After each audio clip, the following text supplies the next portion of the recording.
அம்மா உணவகங்களில் இதுவரை சமையல் எரிவாயு தட்டுப்பாடு ஏற்படவில்லை என்ற விளக்கம் சென்னை மாநகராட்சியால் கொடுக்கப்பட்டுள்ளது. சென்னையில் உள்ள அம்மா உணவகங்களில் எரிவாயு சிலிண்டர் தட்டுப்பாடு ஏற்படவில்லை என்று சென்னை மாநகராட்சி அதிகாரிகள் தரப்பில் விளக்கம் கொடுக்கப்பட்டிருக்கிறது. இது தொடர்பான கூடுதல் விவரங்களை நம்முடைய சிறப்பு செய்தியாளர் தமிழரசியிடம் கேட்கலாம். தமிழரசி, சென்னை மாநகராட்சி தரப்பில் என்னென்ன விளக்கம் இது தொடர்பாக கொடுக்கப்பட்டுள்ளது?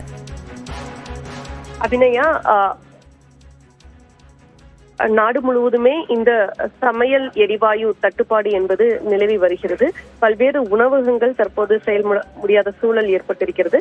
இந்த சூழல்ல சென்னை மாநகராட்சி சார்பில் அம்மா உணவகங்கள் இயக்கப்பட்டு வருது. ஒவ்வொரு வார்டுக்கும் அம்மா உணவகங்கள் இயங்கி வருகிறது. இந்த சூழல்ல தற்போது புதிய சமையல் எரிவாயு சிலிண்டர்கள் கையிருப்பில் இருப்பதாகவும் இதுவரை தட்டுப்பாடு ஏற்படவில்லை.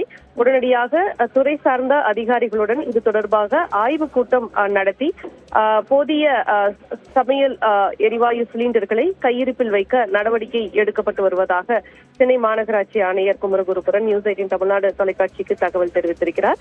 அதே போல அந்த அம்மா உணவகங்கள்ல இப்போ தூய்மை பணியாளர்களுக்கு விலையில்லா உணவு வழங்கப்பட்டு வருது. அதே போல பொதுமக்களுக்கும் குறைந்த விலையில உணவு வழங்கப்பட்டு வருது. சோ இதெல்லாம் பாதிப்பு ஏற்படுத்த வகையில நடவடிக்கை எடுக்கப்படும் என்ற விளக்கம் அளிக்கப்பட்டிருக்கு. மேலும் மாணவர்களுக்கு, பள்ளி மாணவர்களுக்கு இந்த காமன் கிச்சன்ல இருந்து காலை உணவு தயாரித்து வழங்கப்படுது. இந்த சேவைகள் எல்லாம் பாதிக்கப்படாத வகையில தற்போது துறை சார்ந்த அதிகாரிகளுடன் ஆய்வுக் கூட்டம் நடத்தி உரிய நடவடிக்கை மேற்கொள்ளப்பட்டு வருவதாக மாநகராட்சி தரப்புல விளக்கம் அளிக்கப்பட்டிருக்கு.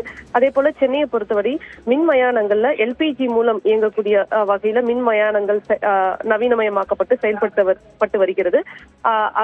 அங்கேயும் இந்த எரிவாயு பிரச்சனை ஏற்படாமல் இருக்க நடவடிக்கை எடுக்கப்பட்டு வருவதா தற்போது நியூஸ் 18 தமிழ்நாடு தொலைக்காட்சிக்கு மாநகராட்சி ஆணையர் குமரகுருபரன் விளக்கம் அளித்திருக்கிறார்.